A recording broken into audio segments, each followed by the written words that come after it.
கர்த்தரும் மீட்பருமாகிய இயேசு கிறிஸ்துவின் நாமத்திற்கு மகிமை உண்டாகட்டும். அன்பானவர்களே, இந்த நாட்களில் தொடர்ச்சியாய் தினமும் உங்களோட கிறிஸ்து இயேசுவுக்குள்ளாக ஐக்கியம் கொள்ளுவதற்கு என் அருமை இரட்சகர் கொடுத்த இந்த நல்ல நாட்களுக்காக கர்த்தருடைய நாமத்திற்கு ஸ்தோத்திரம். சபை மக்களும் சரி, தூரத்தில் காண்கிற நீங்களும் சரி, நான் யாரோ நாம யாரோ, பரலோகத்தின் தேவன் இந்த பூமிக்கு இறங்கி வந்து அவர் பாராட்டின அன்பின் மேன்மையினால்தான் இன்றைக்கு நாம் பரலோகவாசிகளாய் ஆண்டவரின் மகத்தான பிள்ளைகளாக ஐக்கியம் கொள்ளுவதற்கு இந்த வாய்ப்பை நமக்கு தந்திருக்கிறார்.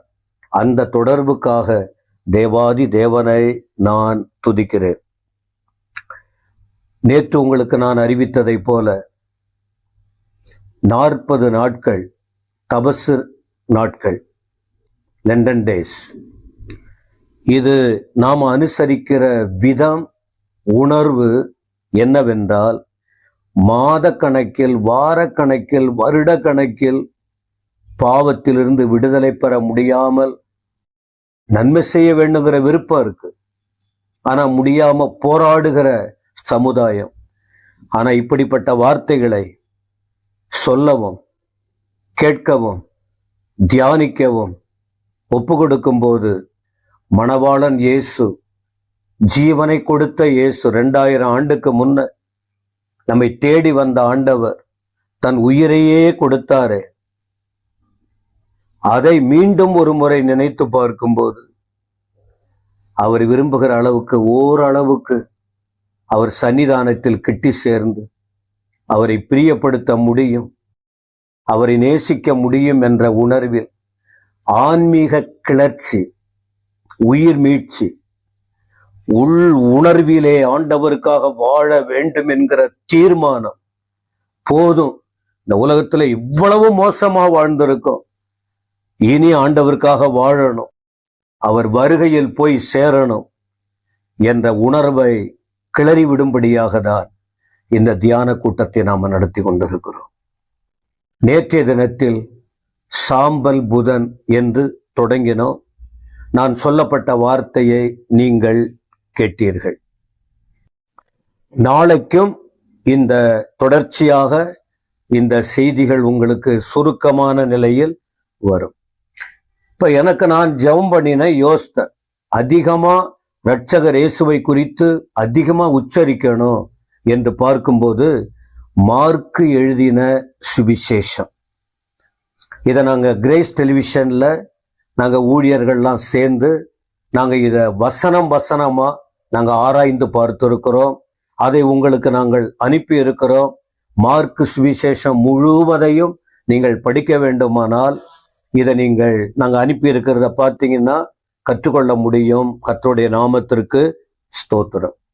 ஆனா இந்த 2026 ஆண்டின் இந்த தவக்கால தியானத்துக்காக மார்க்கு சுவிசேஷத்தின் அங்கங்க இருக்கிற முக்கியமான காரியம், ஆண்டவர் இயேசு யார், அவர் எங்கே வந்தார், அவர் எப்படி பாடுபட்டார், யாரெல்லாம் அவரை என்னென்ன சொன்னாங்க செஞ்சாங்க, அவருடைய பாடு, மரணம், அடக்கம், உயிர்த்தெழுதல் போன்ற விஷயங்களை மார்க்கு சுவிசேஷத்தில் மட்டும் இருக்கிற முக்கியமான சில விஷயங்களை உங்களுக்கு நான் சுட்டி காட்ட விரும்புகிறேன்.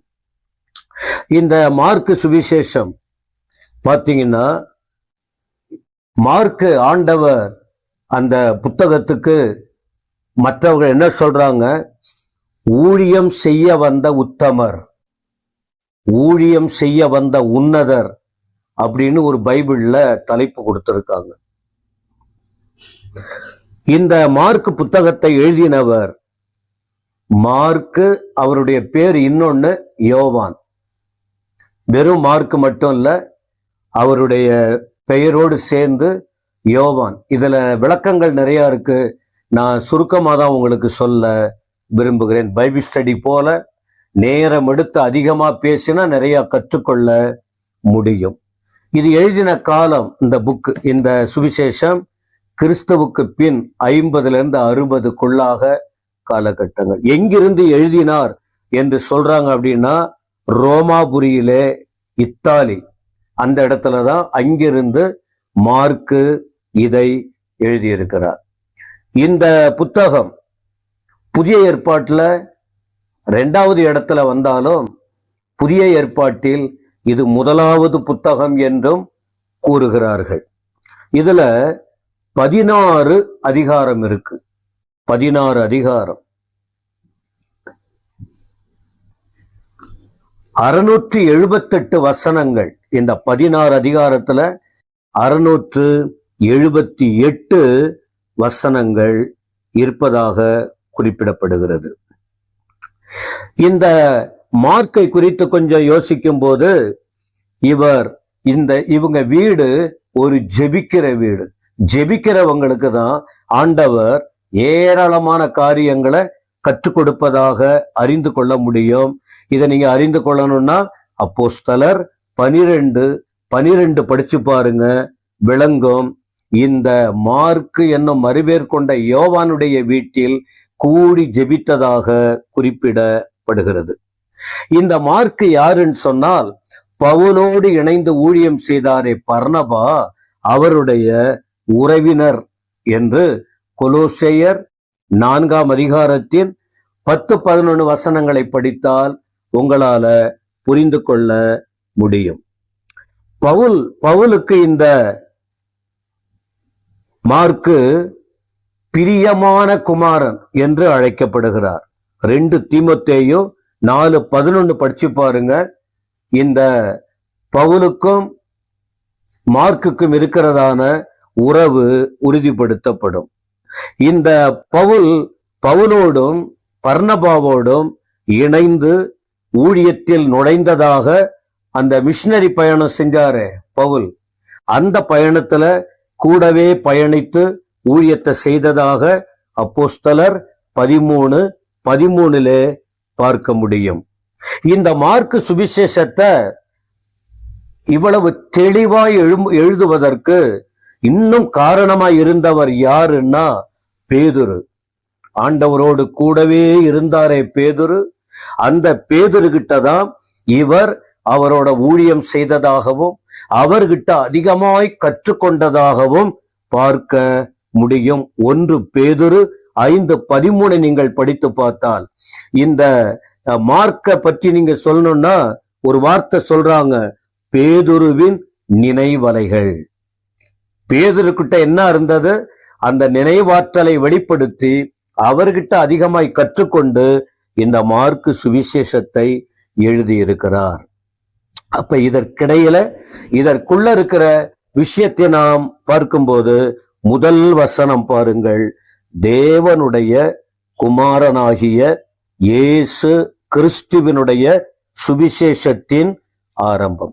துவக்கமே சொல்லுது தேவனுடைய குமாரன். இந்த மார்க்கு சுவிசேஷத்தை மார்க்கு என்னவா குறிப்பிடுகிறார்? ஆண்டவர் இயேசுவன் சொன்னா, ஊழியம் செய்ய வந்தவர். தேவகுமாரன் மனுஷனாய் வந்தார். எப்படி உழைக்கின்ற கடவுள் ஊழியத்தை இந்த பூமியில் செய்வதற்காக அவர் வந்தார் என்று இந்த மார்க்கு குறிப்பிடுகிறதை பார்க்க முடியும். இதுல ஆங்காங்கு சில வார்த்தைகளை நாம் படிக்கும்போது, தியானிக்கும் போது, இந்த ஆண்டவர் எந்த அளவுக்கு இந்த பூமியிலே வந்து உழைத்தார் என்பதை பார்க்க முடியும். அப்ப இயேசு கிறிஸ்து யார்? அவர் தேவனுடைய குமாரன். திரியேகத்தில் திரியேகம் என்று நம்ம நம்புறோம், திரித்துவம். அதுல பிதாவாகிய தேவன், வார்த்தையாகிய தேவன், அதான் குமாரனாகிய தேவன், பரிசுத்த ஆவியானவராகிய தேவன். அப்ப இந்த தேவகுமாரனாகிய இயேசு கிறிஸ்துவனுடைய சுவிசேஷத்தின் ஆரம்பம், கிறிஸ்துவின் சுவிசேஷம். இதை குறித்து வரும் நாட்களில் தெளிவாய் பார்ப்போம். ஆண்டவர் அந்த ஞானத்தை தந்து நீங்க தொடர்ச்சியா ஃபாலோ பண்ணுங்க. இந்த மார்க்ல இருக்கிற முக்கிய விஷயத்தை பார்த்து கொள்ள முடியும். கர்த்தர் உங்களை ஆசீர்வதிப்பாராக. ஆமென், ஆமென்.